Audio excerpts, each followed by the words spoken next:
Hello, for Ren and Joseph, Ren, anong yung gusto and hindi mo gusto sa character ni Zeke? And kay Marco, ano yung gusto at hindi mo gusto sa character ni Amy? And would you say na, if ever, pakakasalan niyo ba yung character ni Zeke and ni Amy?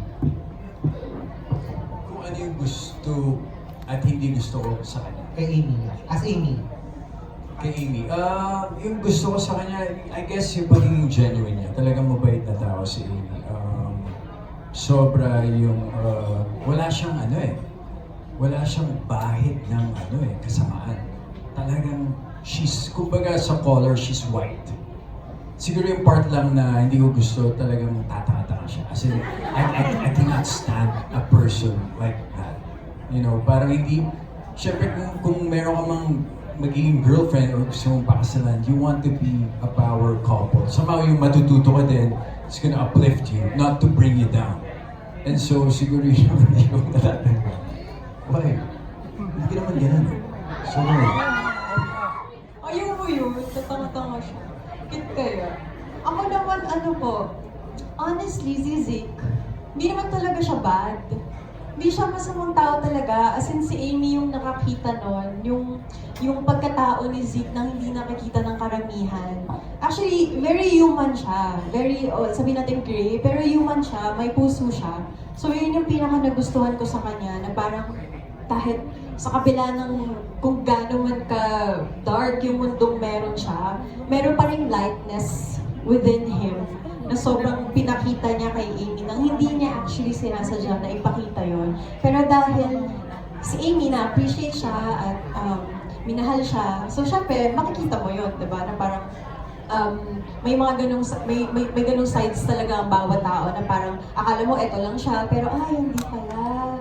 Mabait pa rin talaga siya. Mabait pala talaga siyang tao. So, ayun. Wala kang gusto? Ay, wala kang hindi Wala akong gusto. Wala hindi gusto. akong, hindi gusto. Sige na nga. Yung lagi niya akong tinatawag ng tanga. Ay, tanga. Tanga mo. Ganun siya. Ganun siya. Tapos pinipitik niya ako lagi. Tapos minsan, dahil sobrang acting nga ako, di ba? Lagi siya, ay sorry, masakit ba? Kala niya masakit. Pero hindi naman. Ayan. Thank you. Okay, thank you so much. Ngayon naman, pakinggan natin from Philippine Star, we have Dolly Ann Carvajal. Hi. For the whole cast, especially Ren and Joseph, how you can say, what scene in the series would you want to experience in real life? What scene in the series would you like to experience in real life? Simulan naman tayo on that end. Ikaw naman. RG, Lynn. Gusto ko muna si Mara nag-iisip pa ako. Ano kaya? What scene, the question is, what scene kung yung i-apply in real life? What scene in the series would you like to experience in real life? Oh, probably being the mafia talaga. Kasi I think malayo naman talaga maging mafia ako. Pero kung meron mang scene na talagang gusto kong matry, is yung may mga scene kaming bakbakan talaga. Yun yung gusto kong matry in real life. Though, i-play safe lang natin kasi syempre, mahirap naman na. Pero yun talaga, being mafia. For me lang kasi, yung world kasi ng mafia, kung as is mo siyang papakinggan na mafia, parang ang sama. Pero sabi nga ni Red kanina na may different colors talaga eh. Hindi porket akala mo dark lang siya. So, gusto kong ma-explore yung ganong life, kumbaga, na just because it's a mafia, that doesn't really mean na ang sama ng taong yun. Yun lang yung gusto kong experience in my life. Thank you. May naisip ka na, di ba? May naisip na ako. Para sa akin, simple lang. Gusto kong mangyari in real life without spoiling too much. Mag-drive ng big bike. Yan yun. Pero dahil sa conflict ng sked, sana next time meron pa. Yun lang. Thank you so much. Thank you.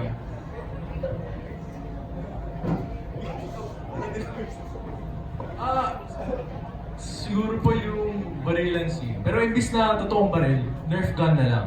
O kaya paintball. or laser tag, anything like that. Kasi it's really fun. Kasi when you're using a Nerf gun naman, nakala mo mafia, gangster ka. So, siguro yung mga ganun, miss ko yung mga moments na ganyan.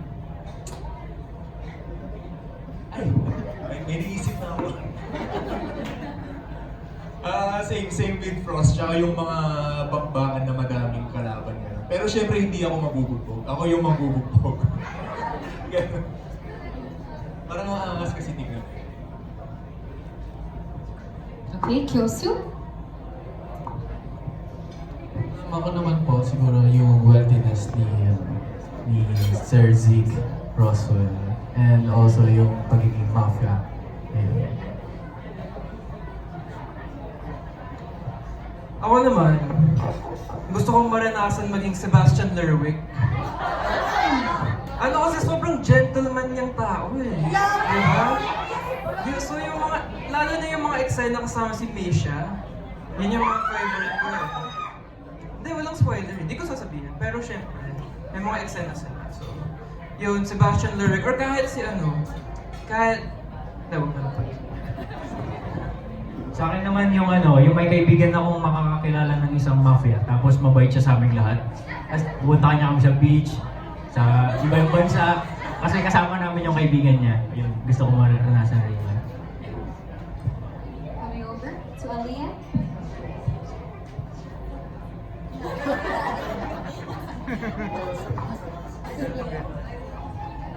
I really want to be in college with them.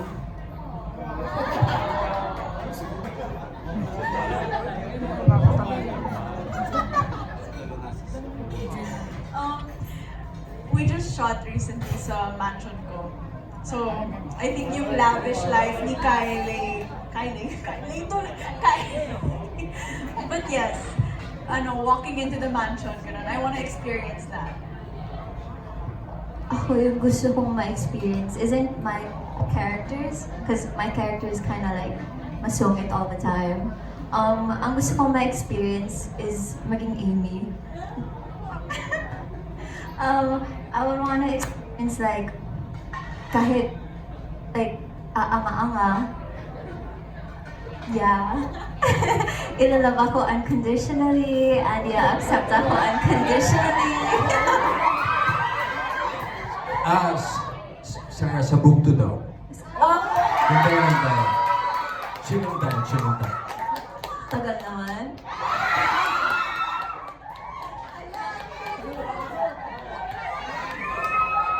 Sabihin mo, noted. Noted. Noted, madam.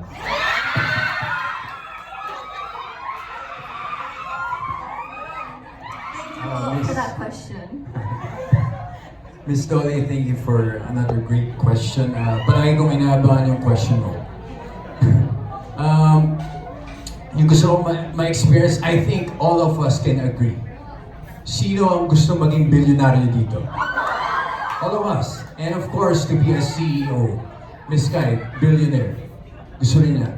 Gusto rin ng manager ko. And siguro yung maging CEO ng isang company na kontrolado mo yung lahat. I think yun ang gusto kong ma-experience. Tama. Oo nga, sa panahon ngayon, kung magiging practical na tayong lahat, kasi di ba magising ka biglang, may asawa akong CEO! Ganon, di ba? Ang yaman mo na, lahat ng, ang daming kumpanya, di ba? May airlines, may shipping lines, may restaurants, may lahat-lahat, di ba? So, yun, yung pagising mo isang araw, meron kang gwapong asawa, meron kang mabait, di ba? Mabait na asawa na sobrang ma-appreciate ka kahit imperfect ka. Kasi sa panahon ngayon, parang sobrang nagmamatter na kapag nakita ka ng isang tao, yung mga imperfections mo, parang, ay, di pala okay to. Diba? Parang mas, ang sarap sa pakiramdam na kahit na hindi ka perfect at madaming kulang sa'yo or hindi ka kamahal-mahal, merong isang taong sobrang mamahalin ka ng totoo. I guess. I guess yun. Thank you po. Alright, thank you. Si Direk. Does Direk have an answer? Gusto kong mabarel. Morbid ba? Gusto ko yung bed scene. tagal na rin kasi eh. Dahil ano ba? Wala. Para gusto ko lang maging siguro yung kay Amy. Kasi baliw-baliw. Ganyan. At saka gusto ko pala magkaroon ng pusa at saka aso na nagsasalita. Gusto ko yun. Alright, thank you so much, Miss Dolly, for that fun question. Now moving on to Ana Pingol from Pika Pika at Pangmasa. Hello. Para kay Ren, Joseph, and kay Derek, hypothetical lang, pag halimbawa may mahal kayo sa buhay or kaibigan na involved pala sa mafia, isusuplong nyo ba o pupusintihin nyo dahil you enjoy the perks din? Ako na po. Okay. Hindi po. Ako po mismo magsusumpo. Ayurihin nyo to. Masamang tao to. Hindi, honestly, kung ako kung kunwari ba't kapatid ko yun, tapos meron siyang sinaliyang organization na alam ko mapapahamak siya, kahit pa siguro maging billionaire kami ganyan, parang I don't think kaya kong konsentihin yon or makakatulog ako sa gabi-gabi na iisipin ko kung safe yung kapatid ko, kung gaano ka-dangerous yung pinasok na buhay ng kapatid ko. And of course, generally speaking, parang ayoko, parang hindi din po talaga kaya ng konsensya ko i-tolerate yung mga ganong bagay. So, yes, isusumbong ko siya. Ganon. Same din sa kanya. Kasi syempre, parang kahit na ang daming pera, di ba? Ang daming connections, pero hindi sa tama ng gagaling. Parang ang hirap matulog sa gabi. Parang gano'n. Mas mahal kasi ngayon nowadays yung peace of mind.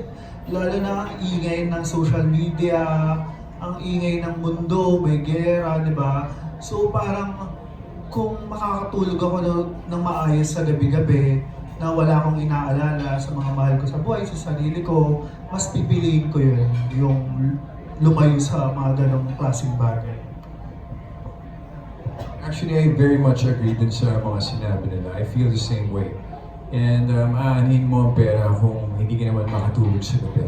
So yeah, I wouldn't accept that kind of life. Alam ko maraming balik na kasamaan yon, maraming karamang dadating sa'yo sa buhay mo. And yeah, so hindi ako kasama. That's all. Thank you. Alright, thank you so much. And last but not least, pakinggan natin si Anarina TV, our TikTok content creator. Hi guys, this is for everybody.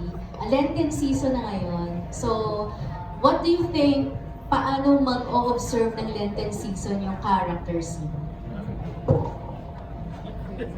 Paano mag-observe ng Lenten season? Okay, saan naman tayo mag-start for everybody? Who has an answer? Or, mag-o-observe ba ng Lenten season? Can that be one of the answers? Okay, dito tayo kay Dan. You have an answer? May tanong po si Sarah.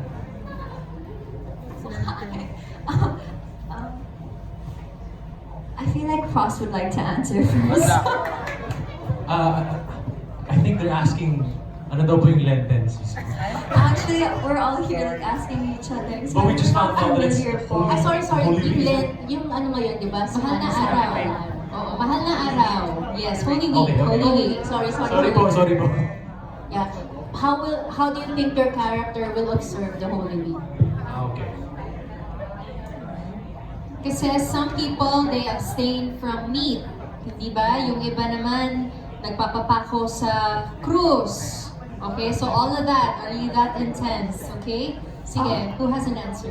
Ako feeling ko as Amasil, I feel like our household, like Amasil, Amy, and Tita Aliana, I feel like we'd be the type of family who practices that religiously. I feel like we would be the type to go to church, complete every night of the Holy Week, and to like do all of the practices that are overseen during the Lenten season. So,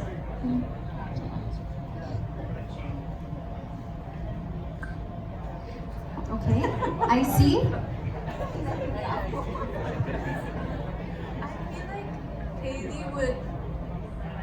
feel like she would go on vacation with her family during Holy Week. pamilya. Diba? Para magbe-vacation sila buong Holy Week. May nakaplano na yan. Once before. I have some family issues, Shanbani, so I think she would be the one that's invited to another family. Ako naman as Louie, siguro sasama ko na lang ako kay Louie tsaka kay Insan. Siyempre, bawal ako maiwalay sa inyo. Ba't nakikiinsan? Ako na ba? Okay, sige. Ako naman si Nico, feeling ko siya yung tipong nagdo-donate sa charity. So, kasi ano siya eh, medyo mayaman siya, nagmo-model. Yun yung description niya. So, yeah, siya yung tipong magdo-donate, tapos kung may oras siya, mag-charity work, diba, mag-feed the in need, tapos syempre, sisiguraduhin niya na okay si Mu, na okay si Ren, na kumain na ba siya, pumunta na ba siya sa mga kailangan niyang gawin. So, ganun si Nico. Siguro si Kevin Alvarez, kada araw iba-iba yung babae na sinasamahan. As Kevin Alvarez. Yeah. Like, syempre, chick boy, ayun. Pero siguro mostly kasama ko sila, yan, ito, yung trio, yung models, yan. Ako na lang sige.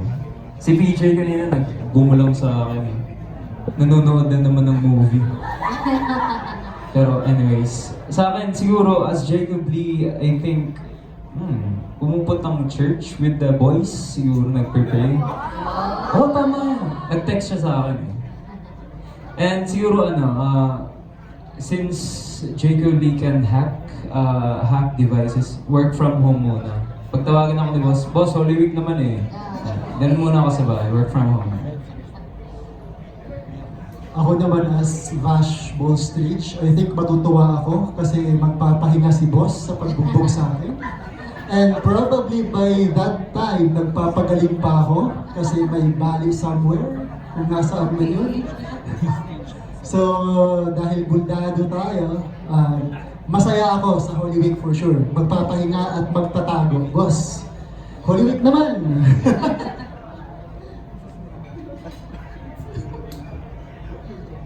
Hindi, pas muna tayo sa movie. Kasi Holy Week. As Sebastian kasi, sobrang magino ko siya. Respectable.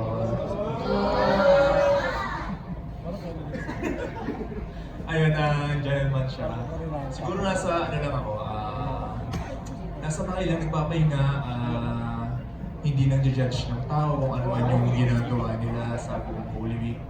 Kung baka nire-respeto ko yung decision nila. At syempre, di mawawala yung pagpapaboto ni Sebastian.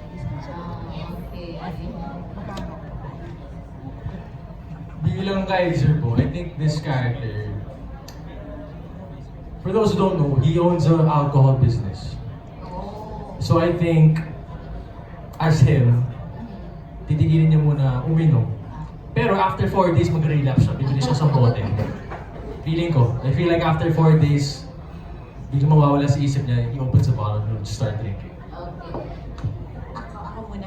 Ano po, malamang po ipapasara muna ng mommy ko yung barbecuean namin kasi syempre bawal po mag-meet. So sarado muna yung barbecuean namin. Tapos, syempre magpe-pray kami ng mommy ko, ng insan ko, di mawawala yun. Tapos sa gabi manonood ako ng Barbie movies. Ng Dolly movies. Tapos after that, pwede ko nangyayaan, sisig pumunta ng beach para gumawa ng sandcastle.